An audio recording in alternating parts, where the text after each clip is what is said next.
Hey, we're back, folks. I'm your host, BKP. Good morning from the office, North Georgia's only live online morning show. Now, there's so much. Let's show everybody how they can get in touch with the show right there. And that's a 24/7 number. You can text me, call me. That's our email address. And there's all the social media ways you can follow us. Also, on our YouTube channel, all of these segments are put up every day on there. FYNTV, Fetcher News YouTube. Subscribe there. We run the show live also on our YouTube channel. Subscribe there, and anytime we're doing a live broadcast, you will get a notification. Yes, there's so much to do today. They're talking impeachment. They're talking Don McGahn, and I don't want to sensationalize things. I want to stay focused on something because their actions right now tell me Democrats are running scared. They're nervous. And there's some saying it's now or never on impeachment. Do I think they want to impeach the president? Yes. Do I think they really want to wait till after the election? No. I think they think that could be too late. All right. So let's just pay attention to something here. And I know for some of you, you're going to say, I went through this yesterday. I want to go through it again because I look at these polling numbers and I look at the lies and how they try to tell you that, yes, I understand Ben Carson, Secretary of Urban Development, Housing, whatever, it's Secretary of, they're making fun of him because the lady said, did he know what an Oreo was? And he said a cookie. So, oh my God, that is blown up in the news because he said, is it an Oreo cookie? All right, they're making fun. Anyhow, let's get to the serious stuff.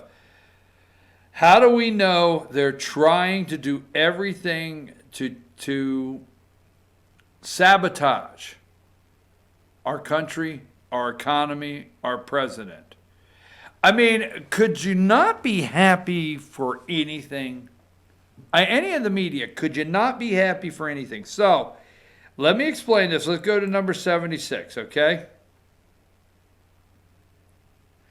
Now, Axios, a website, does something called One Big Thing. And every morning at 4:56 there Central Time, at 5:56 a.m., Axios does a segment on MSNBC. And they've written an article called Democrats' 100-Year Flood. Okay, so if you buy homeowners insurance, okay, and if there's been what's called the 100-year flood, you're in a flood zone. So they base it every 100 years. They call it the 100-year flood. Well, they're trying to sell you and they're trying to manipulate that this is the Democrats' 100-year flood. They are excited. They are energized. I'm trying to paint the picture. Nobody's interested in these candidates. Now, we will see. You're going to be told there's 23 Democrat candidates. You're going to be told after the convention and there's only one candidate. If it's Joe Biden, he will show up at places and there'll be thousands. If Joe Biden is the nominee for the Democrats and he goes on the campaign trail and there's 30,000 people show up, it won't be for Joe Biden's 28 minutes. The guy can only do 28 minutes, okay? Hillary could do 14, 15 minutes. He could do 28. Donald Trump does 90 minutes, period. So if the guy shows up and there's 30,000 people, it will be because there's a rock concert. The people want to come see the band. The people want to come see, they'll have a concert all day long, and then he will show up, and then they'll take pictures. That's the way they do it. But that's the excitement people have. They want to come see the band, not Joe.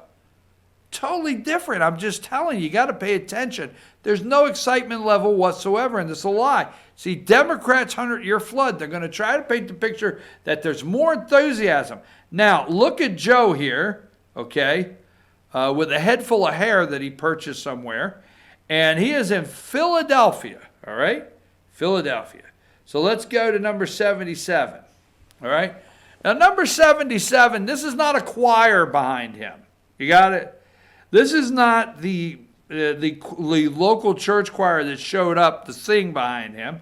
This is the blue shirts. Okay? How many fingers am I holding up? Right? 5. That's what Democrats want to tell you. They want to tell you there's 5 there, okay? But those are the blue shirts. They hand out the shirts. They make the people show up. These are the supporters behind him. You never see this at Trump rallies. You never see the blue shirts. The red hats are independently owned. That's independently owned and operated, meaning we go out and buy them ourselves if we want them, and we put them on our heads. We operate them if we want to. But these people back here had no choice. Now, this is in Philadelphia, and I'm going to paint this picture one more time. In Philadelphia Saturday on a beautiful day, a beautiful Saturday, he launches his campaign. In Pennsylvania, because Rust Belt, right? Now, Philadelphia, let's just say 1 million people, for argument's sake. 1 million people. Let's say all 1 million people in Philadelphia are Democrats. Pretty damn close, right? Let's say Philadelphia is the city, and this is true, that within the city of Philadelphia, when Mitt Romney ran for president, not one precinct, not one vote. Mitt Romney did not get a vote in Philadelphia. Not one. So why is Joe Biden A in Pennsylvania, 2 in Philadelphia? I'm going to explain. Trump got too many votes in Philadelphia. Yes, that's right. I'll go over that. But this guy here kicks off in Philly. He's got 1 million liberals. They don't even come out of their apartments. Now, his campaign releases a number of 6,000 showed up. All right? That's what his campaign said, 6,000. A photojournalist there at the event is putting a number of 2,000 on it. But we don't know. So let's just say from 6 to, say it's 3,000. 3,000 in a city of 1 million people that all they had to do was walk outside their building and he could have put 10,000 together, wouldn't even come to see this guy. In a city that he should have been able to put together 300,000, I guess. I don't know. 50,000, not 300. But he should have been able to put 20, 30, 15. Couldn't even put 3,000 people together in this liberal city of 1 million people that they didn't have to drive. Now this is Pennsylvania also. So let's go here. Number 11. The other night, Mont or Surville, okay, I think that's what it is. The town in Mont or Surville, there's only 4,700 people live in the entire town. This is in the middle of nowhere. Look at the backdrop. Nothing but mountains and trees. These are the people trying to get in. This is the crowd trying to get into the Trump rally. Middle of nowhere. Okay? Here is number 12. There's 15,000 people there. In a town that there's only 4,700. Number 13. I do know Air Force One commands an audience. It's exciting. You take your kids to go see Air Force One. So I get that, okay? Look at the crowd lined up, waiting for the president to get there. There's more people in that crowd waiting for Air Force One, the door to open, than there is at Biden's whole entire event. And then give me, I had here just a minute ago. Give me number 78. President Donald J. Trump coming out of Air Force One. So let's go back to the 15,000, number 12.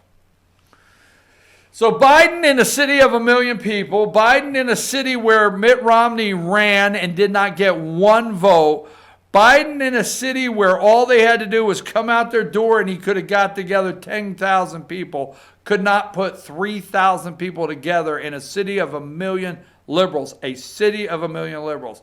Now flip that over. Donald Trump flies into the middle of nowhere, into a town that has 4,700 people. 15,000 people are there. Guess what? If the whole entire town of 4,700, we'll call it 5,000, were there, 10,000 had to drive from somewhere. 10,000 had to get up and get in their car. 10,000 had to go. We're just assuming all 5,000 from the town just drove a mile. We'll go with 10,000 people had to drive, get in the car, stand in line, find parking from somewhere across the state. Thousands that cannot get in or outside. Effort. Pay attention. The effort that had to be taken to get here versus what Biden did, there is no problem. Now, we can't be complacent and say we've already won. There's going to be a lot of work because the media is going to work daily to bring that down. So when you see this, okay, when you see this, Politico number 15, Trump scrambles to reverse Rust Belt slide. Okay? Rust Belt slide, Wisconsin, Pennsylvania, Michigan. It's not true, folks. The Democrats have no enthusiasm whatsoever. They're scared to death. They're scared that Trump is going to win so big across this country that his coattails are going to sweep back in, okay, the House of Representatives. You need to start saying we can win the House back. Absolutely. It's possible because if we do, number 74, it's congressmen like this that will not be the ranking member of the Judiciary Committee. They will be the chairman with an Attorney General, William Barr, and a President, Donald Trump, and a majority in the Senate. Now, let me highlight the lie, multiple lies, and I'm not talking about a subpoena. So, at CNN this morning, give me number 51. These are the kind of things that they're trying to do to manipulate the economy, the lies. Rough first quarter for department stores, Kohl's, JCPenney, Nordstrom's sales decline.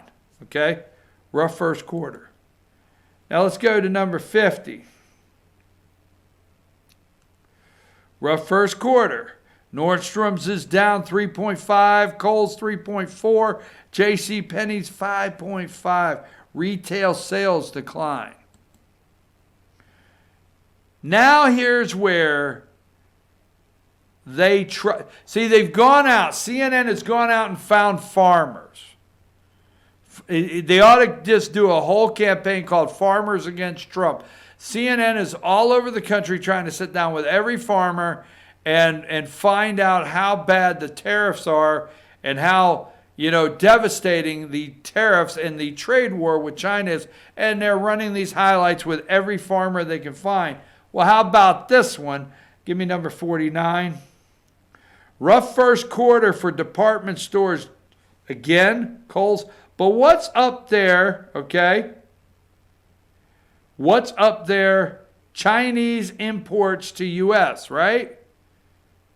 Now, there's a rough first quarter, but its sales are declining. Do you remember the first quarter? The GDP grew at 3.2%. Could these be box stores that people are buying the same products online?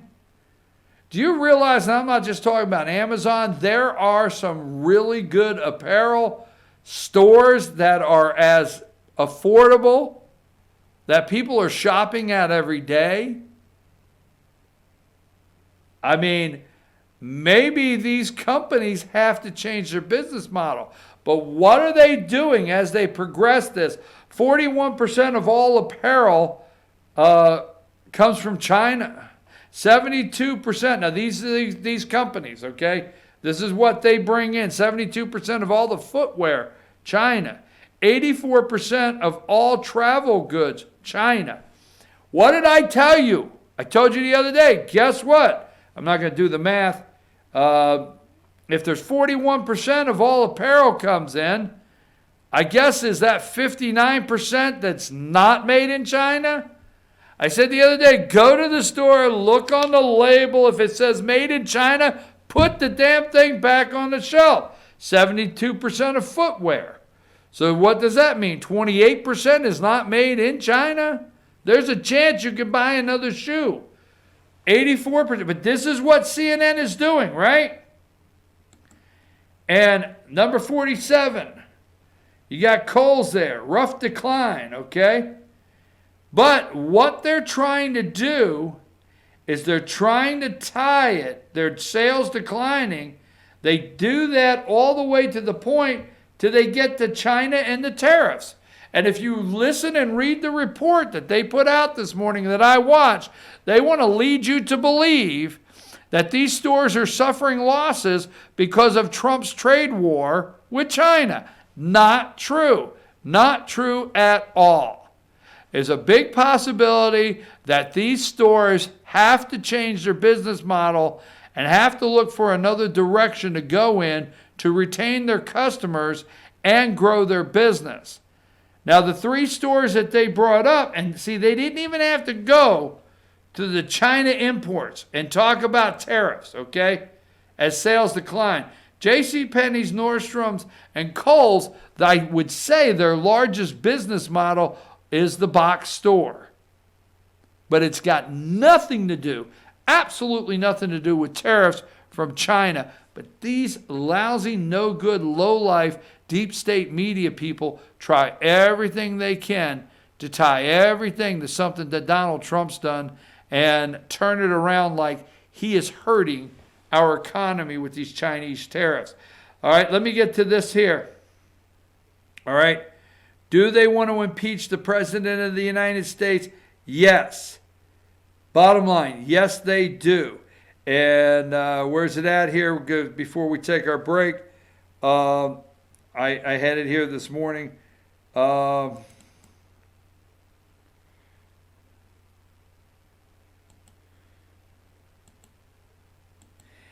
Nancy Pelosi said we have to intensify our investigation. But let me show you these 4 before we go to break. This is who they have hunted down in the halls of Congress. Number 59, Crazy Eyes. Okay? 59, Alexandria Ocasio-Cortez says we have to. It's the rule of law. Okay? Impeachment. Then they found number 61, crazy as hell, Maxine Waters. All right? Intensify, impeachment must intensify, okay? And then they found this jackass, number 62, Colonel Sanders' younger brother there, the chicken guy, right? Representative State Cohen from Tennessee. Yes, we have to intensify. And then they found number 63 in the halls of Congress, oversight chair. I'm getting there on impeachment. I'm right there. Calls for impeachment intensify among Democrats. Look, they want, let me say this. They want Don McGahn, White House counsel, former White House counsel. They want the testimony for sound bites. They're trying to do everything they can to get the testimony so they can have campaign sound bites to work with. Period. That's it. They got to have these campaign sound bites. They're scared to death. They know they got a big problem. I'm going to take a break. We'll be right back. We'll wrap up the show.